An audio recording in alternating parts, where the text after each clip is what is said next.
ফেব্রুয়ারিতে ত্রয়োদশ জাতীয় সংসদ নির্বাচন। সারা দেশ প্রস্তুত হচ্ছে একটি অবাধ, সুষ্ঠু ও গ্রহণযোগ্য নির্বাচনের জন্য।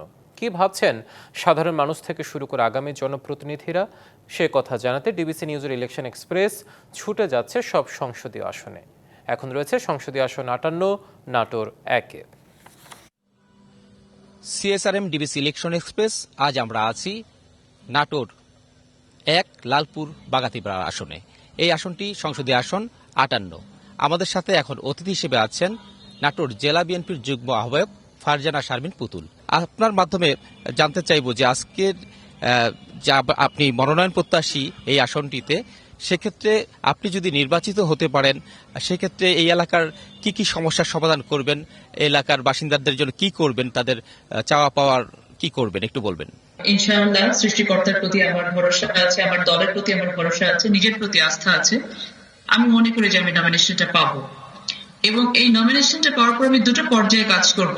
একটি হচ্ছে যে আপনারা জানেন যে আমার পিতা ফজলুর রহমান পটল, তিনি লালপুর বাগাতিপাড়া তথা নাটোরের অভূতপূর্ব উন্নয়ন সাধনের জন্য চেষ্টা করেছেন, অনেক কাজ করেছেন।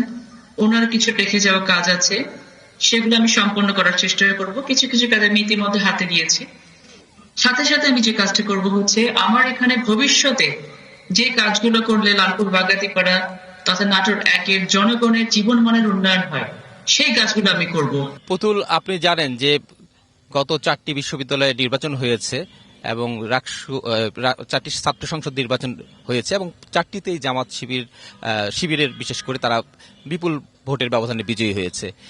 তারা ভাবছে যে এই নির্বাচনের মাধ্যমে সারা দেশেই তারা একটা ভালো ফলাফল করবে, বিশেষ করে সংসদ নির্বাচনে। আপনি কি নতুন কোনো কৌশল অবলম্বন করবেন এই সংসদ নির্বাচনে? তাদের প্রতিপক্ষ হিসেবে তাদের কিভাবে প্রতিদ্বন্দ্বিতা করবেন?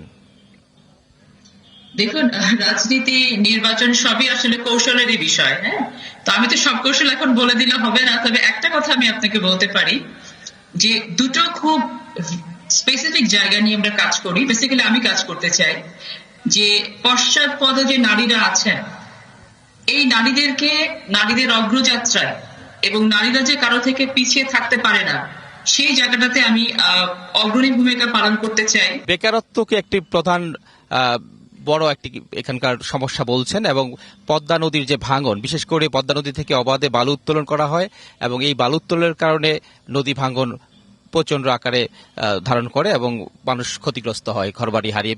এছাড়া এই লালপুরকে বলা হয় যে সবচেয়ে উষ্ণতম এলাকা, এখানে সবচেয়ে কম বৃষ্টিপাত হয়।